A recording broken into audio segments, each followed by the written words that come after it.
I love this new configuration. Less density.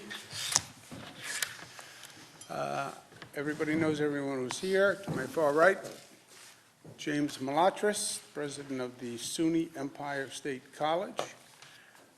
Dr. Howard Zucker, a health commissioner. Melissa DeRosa, secretary to the governor. Robert Mujica, budget director.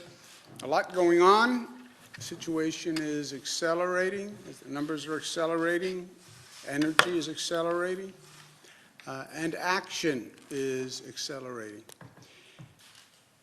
First, as I've said before, this is a national problem, and we need federal leadership. You look at the countries who have handled this. I don't care if it's China, South Korea, if it's Italy. They were all handled by national leadership. This is a national problem. It cannot be done in a piecemeal method.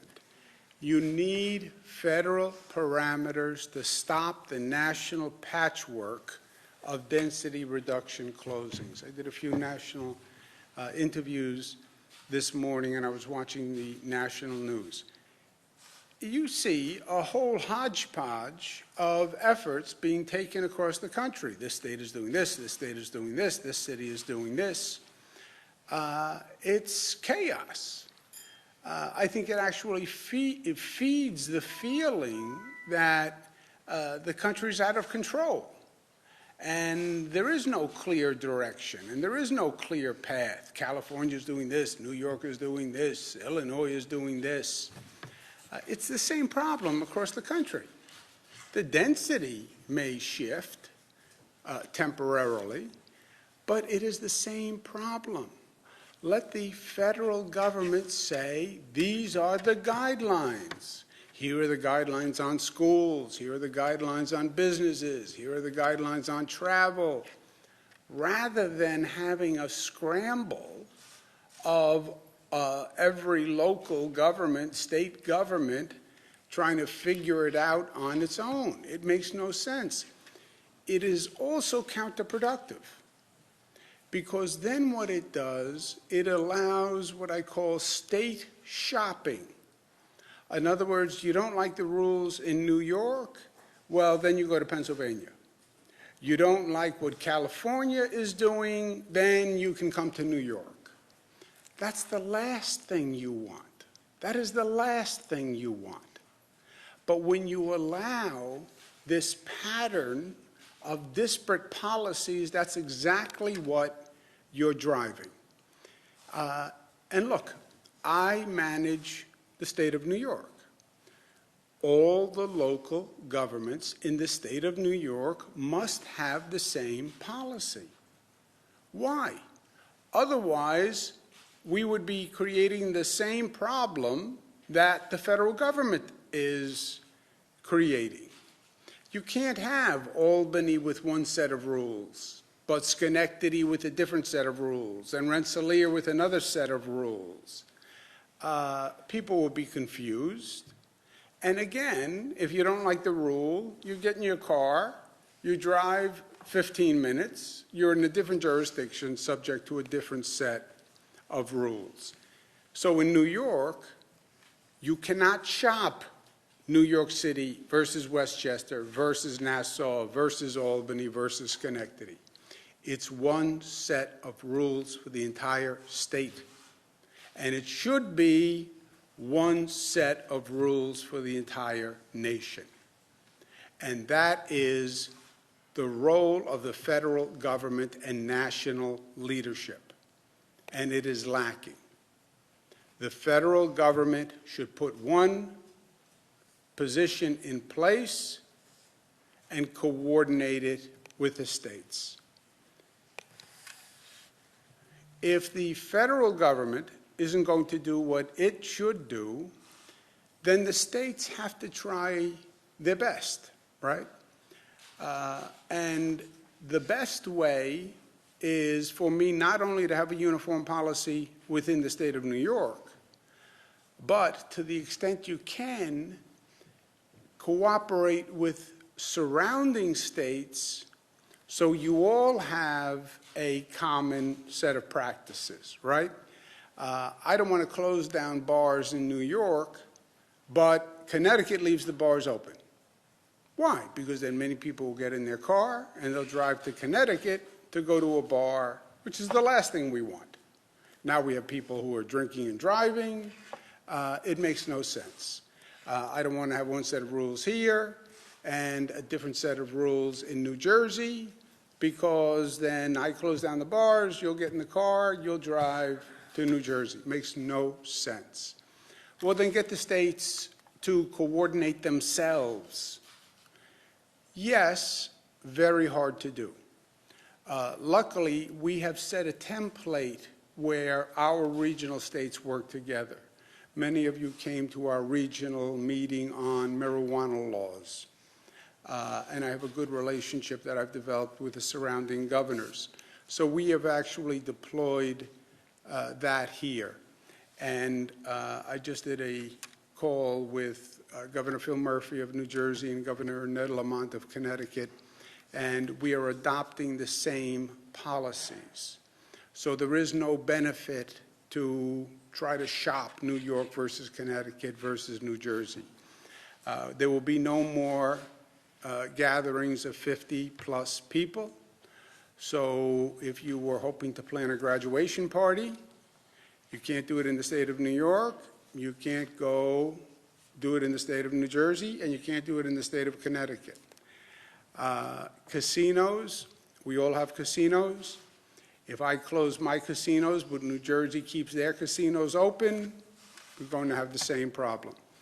All casinos will be closed effective 8 p.m. tonight, and they will stay closed until further notice. On all these closings, they are all until further notice, and hopefully I can coordinate with the other governors so we can have the same opening period, just the way we had the same closing period. Gyms are closed effective 8 p.m. tonight. I know that's a specific hardship for the people in this room because I can all see you are in masterful shape, buff even. There are other ways to exercise. Theaters closing at 8 o'clock tonight until further notice. Any bar or restaurant closes at 8 o'clock tonight. However, there is a silver lining for these establishments because we're also very aware of the economic consequences for these establishments. So the State Liquor Authority is going to change its rules. They'll have guidance up by 5 p.m. this evening that will allow bars, restaurants, distilleries to sell their products off premises. So whatever you could get, whatever you could order in the bar or restaurant or distillery or winery, you can purchase through takeout. And we hope that goes a long way towards alleviating any economic hardship. Stay home and order from your favorite restaurant, order from your favorite bar, order from your favorite winery, order from whatever establishment that you were thinking of patronizing. Just order it and stay at home. And again, the State Liquor Authority will change their rules to allow that. It's not currently allowed. We will only allow it during this period of closure, but I think it will help those businesses. As you know, we've done a lot of work with the wineries and distilleries to grow that industry in New York, and I want to make sure we protect them. Now everybody is at home, and they're at home with their kids. My kids are a little older, but I remember the old days when you're in the house with a number of young kids. The house can get very small very quickly. The kids can get very rambunctious very quickly.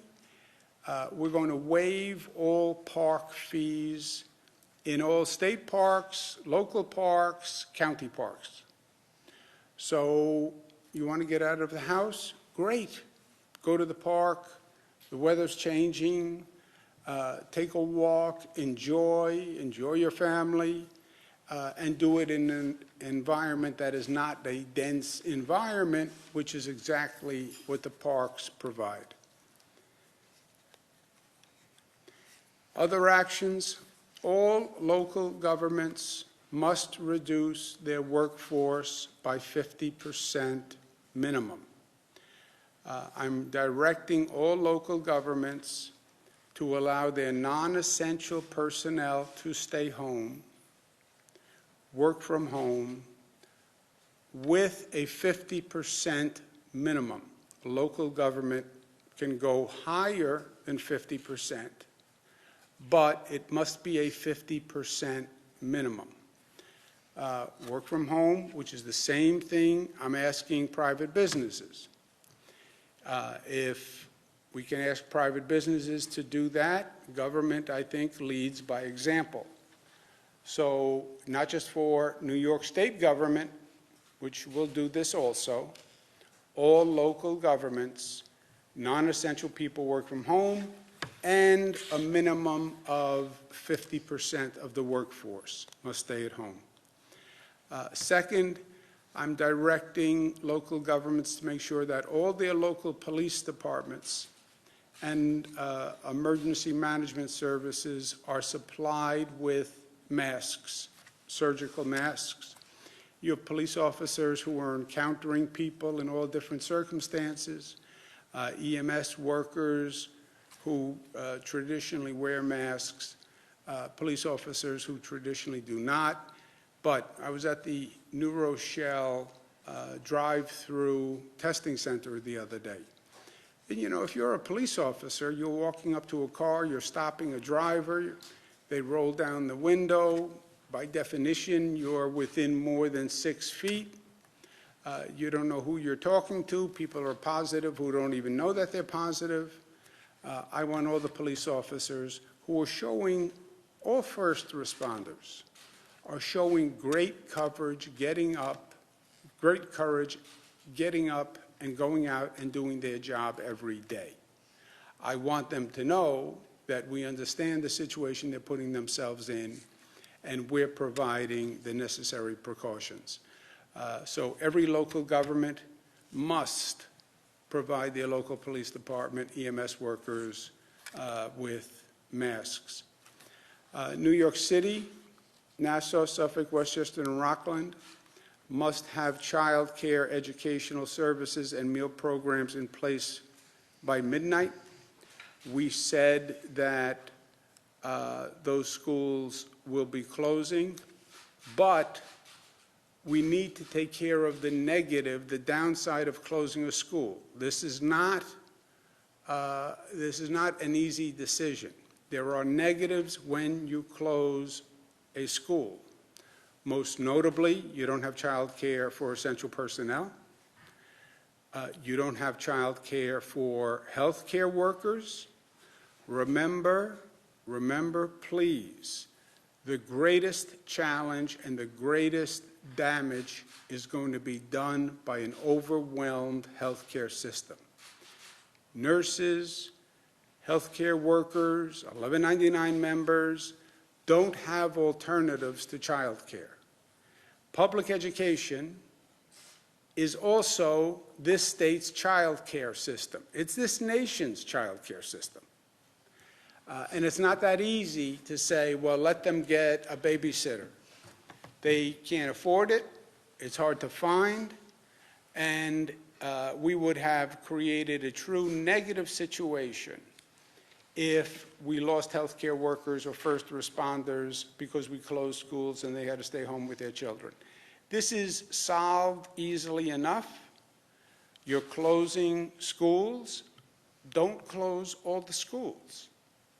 Leave a couple of schools open or parts of schools open to provide child care for the essential personnel. We also have to have meal programs and meal services in place and educational services in place. On that condition, I ordered the schools closed. But it's on that condition.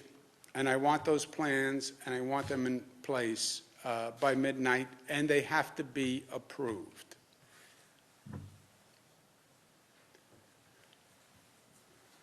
We strongly advise that only services and businesses that are essential stay open after 8 p.m.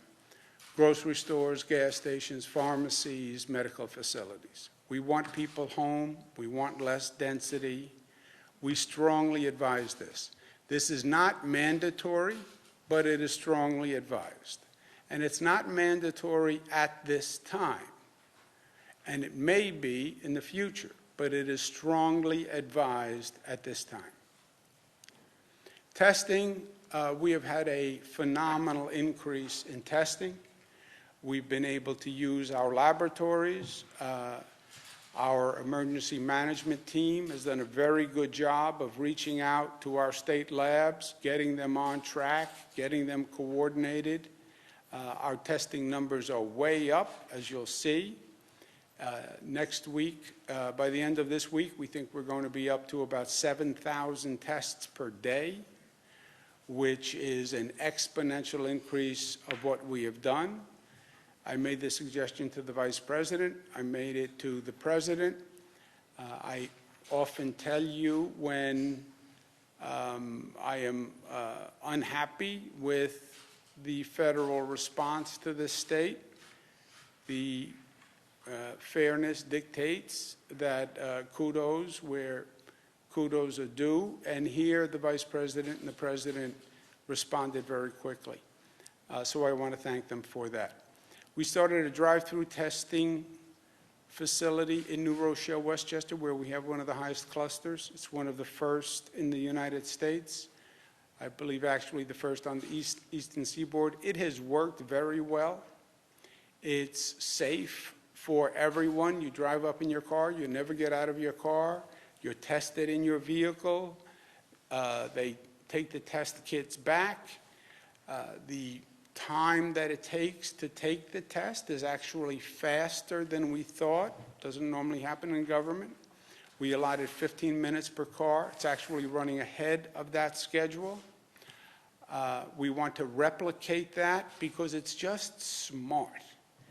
The worst thing is a person walking into an emergency room. If you are positive, you infect other people. If you're negative, you may get infected by walking into the emergency room. So this is the best way to test someone. We said we were going to open one on Long Island after the positive New Rochelle experience. We're also going to open one on Staten Island. Staten Island does not have an abundance of hospitals. Staten Island is a community where people drive, and Staten Island, I believe, is an appropriate location for this. I also think that Staten Island feels that they have not gotten the level of attention of health services that they need. And I've spoken to Max Rose, I spoke to Senator Andrew Lanza, and I believe this is going to make a difference. We're also open one in Rockland County on the same theory. We're going to a new phase in this entire process. We talked about early detection, we've talked about testing, we talked about containment. You see those numbers are going up. That means you're moving towards a mitigation phase, and you're moving to a phase where you must expect a significant inflow into the hospital health care system. Now again, this is the great curve they talk about, plus or minus. Flatten the curve, flatten the curve, flatten the curve. That's what all you hear, that's what you hear every day on TV. You see this curve, we must flatten the curve. The concept is right. Flatten the curve, slow the spread so the healthcare system can handle it.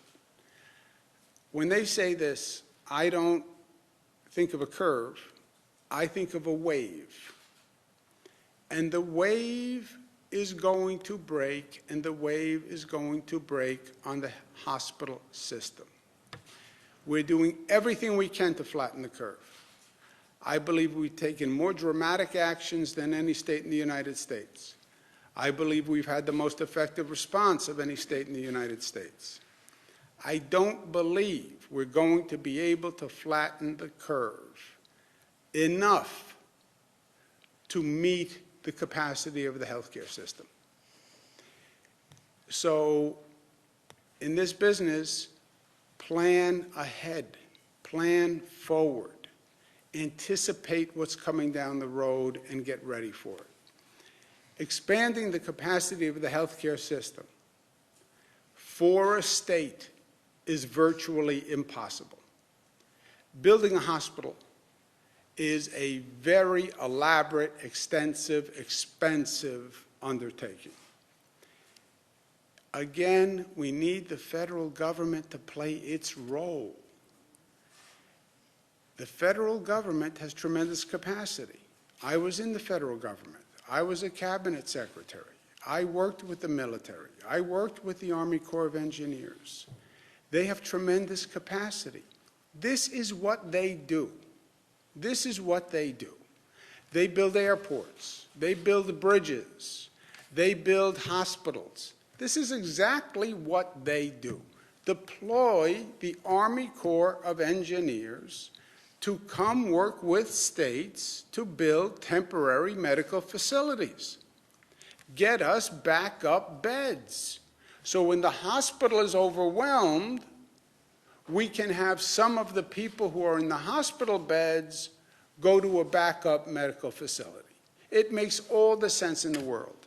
And if you don't do it, you know what is going to happen. You're going to overwhelm the hospitals. You only have 53,000 hospital beds. You only have 3,000 ICU beds. Why? Because our health system is basically a private system.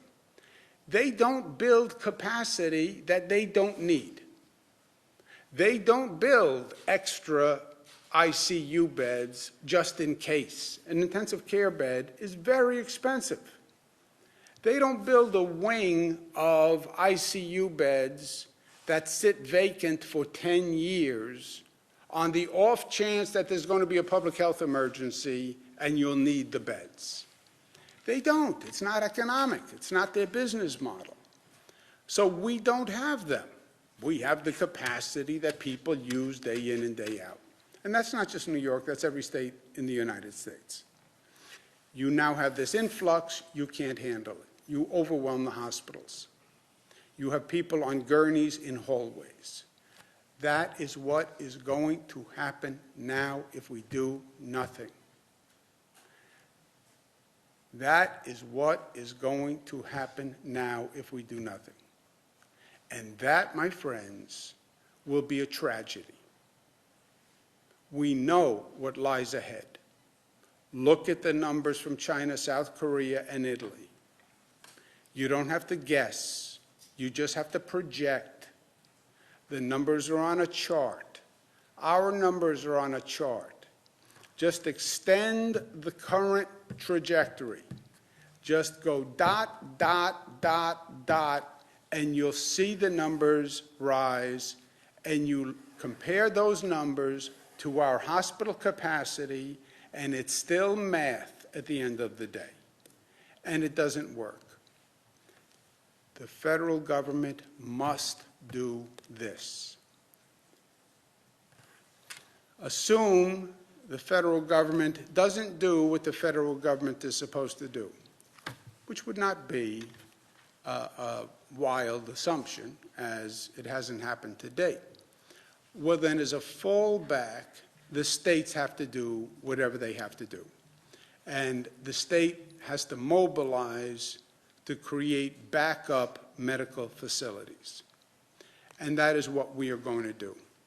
We're going to organize the National Guard, work with the building unions, and work with private developers to find existing facilities that could most easily be adapted to medical facilities.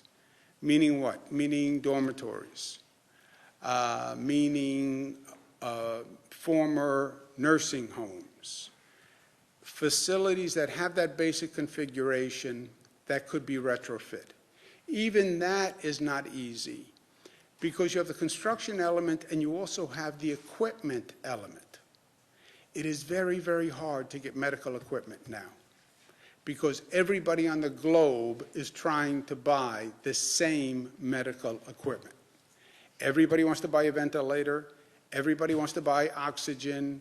Everybody is trying to buy the same equipment, and it's terribly scarce. That's why I go back again to the capacity of the federal government, which operates and maintains a medical emergency stock where they have stocked medical equipment for domestic issues or for wartime, right? When you go to war and they set up a wartime hospital, they have equipment.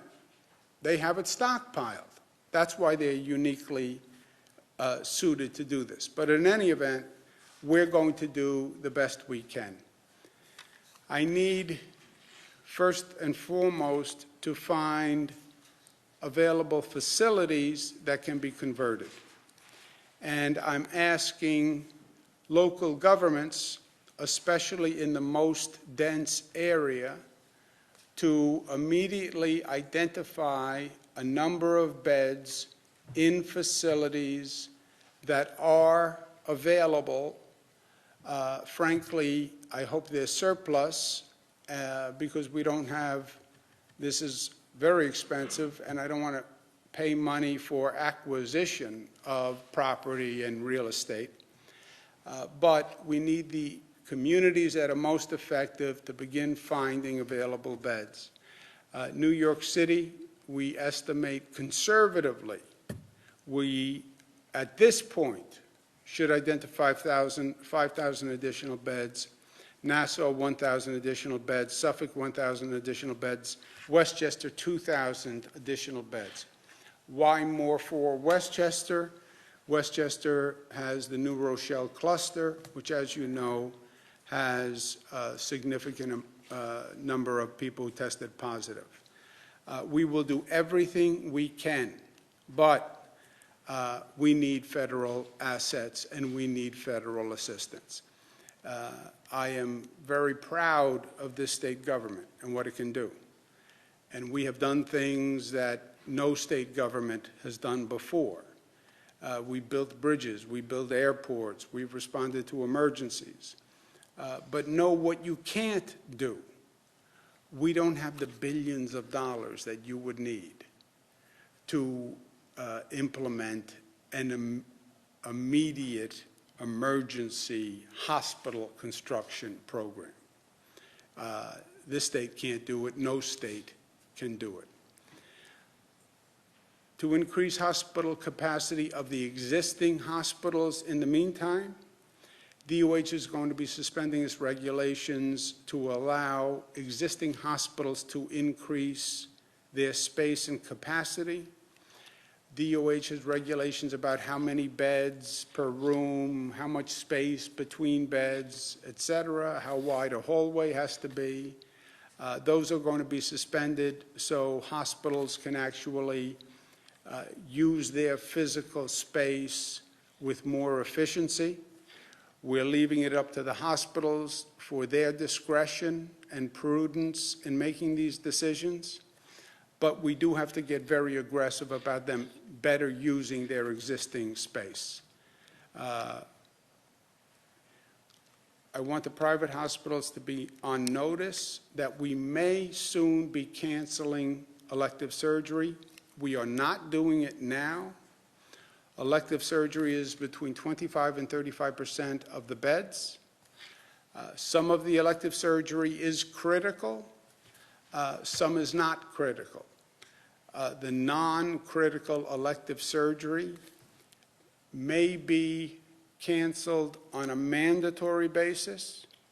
I'm asking them now, as a precaution, to start to plan to cancel elective surgery that is not necessary. We will need that capacity in the hospitals when those numbers peak. Michael Dowling, who was the former health commissioner for the state of New York, a phenomenal fellow. He worked with my father and was in my father's administration. He was health commissioner. He was deputy secretary.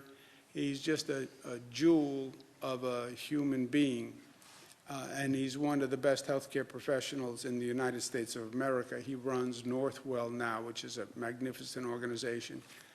But Michael and Ken Rasky runs Greater New York Hospital Association. They coordinate all the hospitals.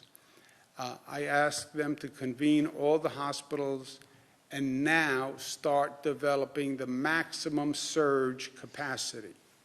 So if a hospital's capacity is 500, okay, what if we bring in more beds? How many more beds can you hold? What if we brought in more staff, et cetera? We also have a number of efforts going on finding more staff, more doctors, et cetera, not just for the surge capacity, but also for the additional facilities we may open. These are the new number of tests. We're up to 7,000 tests, so it's a dramatic increase, 1,600 new tests. What happens when the testing capacity increases? The number of positives increase by definition. So the number of new cases has gone up 221 to 950 cases. And you can see New York City is increasing. Westchester is still disproportionate to the population of Westchester. That still represents the New Rochelle cluster. Nassau, 109. Suffolk 63, Rockland 16, Albany 12, Orange 11, Dutchess 10, Monroe 9, Ulster 7. Number of new cases, New York City and Westchester. Some in Nassau, some in Suffolk. But you'll see the cases rise in the most dense areas because that's where people are transferring the virus among themselves. Counties with new cases today, Allegheny, Onondaga, Ontario, and Wyoming. So you see the spread continues. Most impacted states in the United States, we are now 950, number one in the country, 676 for Washington State. Again, these cases are more an example of how many tests you're doing and who you're testing rather than a raw number of cases in that area. Our deaths have increased to 7. Washington is the next highest at 42. Total deaths in the United States, 67. Hospitalizations, 158 out of 950. That's 17% of the cases. When we talk about hospital capacity, just take that 17%, and it's always, if you notice, 14%, 15%, 16%, 17%. Run that 17% against whatever you think the total infected population will be, and then compare that to our hospital capacity. And that will keep you up at nights. Hence, the situation that Dr. Zucker and myself and my colleagues are in. Again, perspective, perspective, perspective. I went through the numbers in Italy. I went through the numbers in South Korea and China last night. You look at all these numbers, they're the same story. You look at the deaths in New York, it's the same story. People who had underlying illnesses, if they got the flu in a normal season, they would be in grave trouble. Instead, they got the coronavirus, and they had existing illnesses, and they passed away. Remember, before any of this, somebody would pass away in a hospital, an older person, and you would say, how did they die? And they would say, pneumonia. You'd say pneumonia. Well, how'd they catch pneumonia? Well, it wasn't really pneumonia. It was they had heart disease. They had emphysema. They were struggling with cancer. And then the pneumonia becomes the accelerant to a bad situation. And that's what's happening here. Any of my colleagues, additional points? Why don't you make them? Melissa? No. Robert?